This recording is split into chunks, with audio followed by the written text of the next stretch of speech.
So there is this joke which has been very popular in many countries, because I've heard it from my friends in Russia, I've heard it from my friends in Ghana and Nigeria, I've also heard it in Tanzania itself. And this joke is about the graduates. These people have finished their studies from the aerospace engineering school, and upon the completion of their studies, they are being given a task to create an aeroplane, you see. And now they start working on this project. After they have completed working on this project, they now send an invitation to various titles in the country, politicians, from the government, and even from the university itself. And upon the day now of launching this aeroplane, all of these people, they have been invited, they have seated on their seats, and they are waiting for a takeoff. Now the flight attendant comes and tells them that, okay, this airplane has been made by the students who have graduated in this university in this year. Upon hearing that, it is being said that almost all of them, they immediately walked away from that airplane. And when asked why do you walk away, they said, no, we can't trust on this project, because you cannot give fresh graduates this project, this serious project. It can endanger the safety of others. It's very dangerous itself. You can't do this. So they just walked away. Now, when these people now who were asking this question, they went back to the airplane, they found one man still sitting on the seat there. And this man was the professor who lectured the students. So they asked him, why are you still in the airplane? Are you so much confident in your students that this project is going to be safe? Because everybody else is concerned. He said, yes, I'm very confident in my students that they are not even able to make this start. This plane will not even move. So I'm not worried about anything. So you can actually take it as a joke, but this is actually a reality, and especially in the business environment. You see, when you are starting any business for the very first time, and it happens that people know that you're doing that business for the very first time, then you have a very big chance of facing rejections in a very, very large amount. And especially, you can try to imagine this. For example, now you're going to a doctor, and maybe you're working on your dentals, you see, and before the operation, then suddenly the very first person coming with every equipment, every gear, is your best friend. And you have spent maybe your 5 years with this best friend, but he doesn't have any experience. He has never operated anybody before. And of course, maybe he used to be good in biology, he used to be good in practice and stuff like that, but he has never done it in real environment. And he has to do it on you for the very first time. Would you allow it? All I know, for majority of us, you would even ask if there is another doctor to work on you, and you can even cancel that appointment. And that's the situation.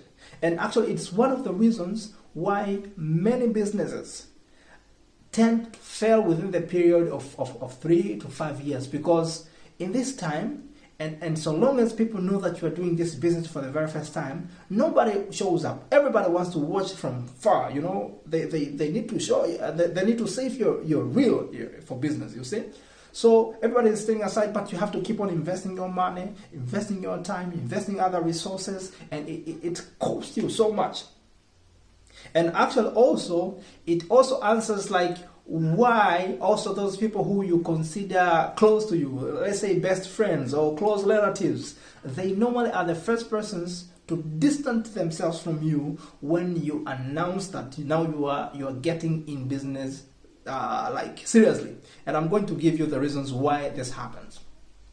The reason is that every person in this universe is having an element inside which makes him test and validate authenticity of any person in any respective environment of operation. So I gave you an example. For example, when you go to a dentist and you see your friend coming, the first thing you will do is recall the qualities of this friend of yours, and then judge, is he really authentic?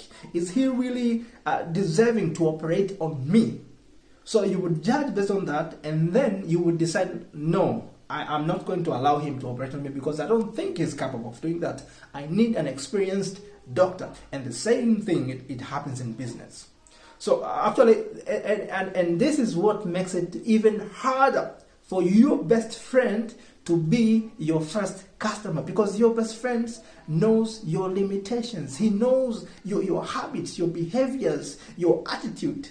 It's gonna be very hard for him to just come and be your first customer. Actually, if he does, he will do it just to support you, just in, for the sake of maybe maintaining the friendship. But coming to you like in real environment of a customer, it's gonna be very hard. For other people who don't know you, maybe they might give you a chance, in order for them to know if you're really into business or not. But regardless, anybody who knows that you have never done any business before, they will always come one step back and see if you're real. But what are you going to do if that's the case? What are you going to do? So I think there are 3 things that you must consider if you are doing your business for the very first time. Number 1, you have to check on your persistence. People are always checking how persistent are you. When they make one step back, they want to see how long can you take. Your persistence shows your reliability. Can they rely on your service? Can they rely on your availability when in need? When they decide that they're going to need your product, can they depend on you? And it's being answered by how long you survive. So if you just come and you do one business for 1 month, you do one business for a few weeks, and then you shut down your business, they confirm that we knew that he cannot do this. I'm glad I never depended on him. I'm glad I never depended on her.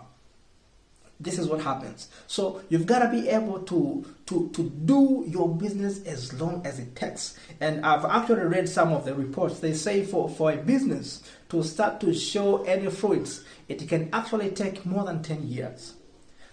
3 to 5 years, they are years of survival, that you are still standing, you are still holding up. But this is not the time that you are starting to see the fruits, like really benefits. But after the period of 10 years to 15 to 20, this is when now the turn-ups, they are going to be very, very significant. So that was point number 1, persistence. Point number 2 is consistency. How frequent do you appear? How frequent do you show that you deliver your product or service or ideas?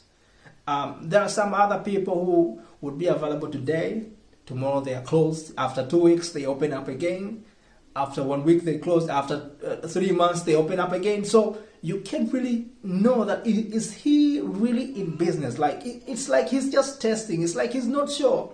And trust me, people might show that they feel sorry for you. Maybe you say, because I don't have any capital. Yes, they say, oh, poor you, I wish I could help you. But in reality, they don't rely on you. And people do business depending on reliance. How able are they to rely on you?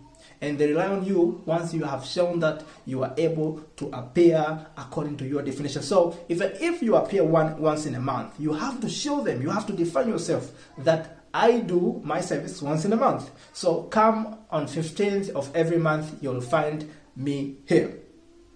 That is consistency. If you are doing it every day, then you have to show people you are doing it every day. Of course, you are not going to be perfect like 100%. But at least on the larger percent, you have to show people that you can be reliable, that you are available on all times that you claim to be available, or you display to be available in the beginning. And number 3 is your attitude.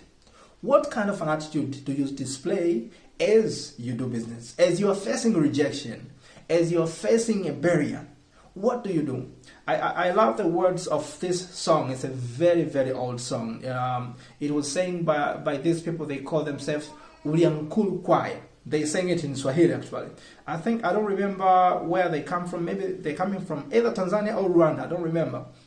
But in this song, they saying that you are the letter and everybody else is reading you. Meaning that everybody is watching. Maybe nobody is talking to you. When you're going through that tough situation, you might think you are alone. Actually, you are alone because nobody is coming to help you. But everybody else is watching you. How do you respond? When you respond negatively, they record. When you respond positively, they record. And actually, I was also listening to Dr. Myles Munroe, and he said, for example, when you're going through a crisis, some people might be upset, and they might even be attacking you as you go through it, like you are not capable, you're going to fail anytime soon, and they might even spread the bad rumors to other people. But if you manage to successfully go through that crisis, like without deteriorating, without breaking down, the same people will come back later and clap hands on you for surviving. Or imagine yourself like going to any maybe let's say a clothes store, and then you see one customer is throwing cursing words, violent words to the owner of that restaurant, and then that owner, he handles a situation like a gentleman. After the situation has ended, I think you will all agree with me that you will all congratulate the store owner for handling a situation like a gentleman. Though you did not interfere while that situation was happening. All you did was to look how is he going to respond. And likewise, this is what people are looking on you. So when you're going through your difficult situation financially, when you're going through difficult situation and criticism, people criticize and attack you, all other people are watching how you respond. If you fail to respond in the proper manner, they disqualify you. Nobody comes to your business. Nobody comes to say, hey, you deserve the business because that guy was unfair to you. No. Nobody's going to do that. Actually, they might say to your face, but they don't actually mean it. But if you manage to handle a situation like a gentleman, if you manage to hold your attitude on the higher level, if you like go through your situation persistently and boldly and courageously, everybody is going to come back to you and clap hands on you like, hey man, you handled that thing like a man. You handled that thing like a woman. You deserve a praise. This is what happens. Now, concluding is that if you check on these three things that I've mentioned, the persistent, consistent, and attitude, it doesn't mean that it's going to change the situation abruptly, like in a second. It might take some time. Like I said before, it might take a year, it might take 2 years, it might take 5 years. Sometimes it even takes 10 years. All you gotta do is hold up. As long as what you're doing, you believe it to be right and good, you've gotta do it persistently, consistently, and have a good, positive attitude. And you're gonna make it in life. You're gonna break any barrier in business that is facing you.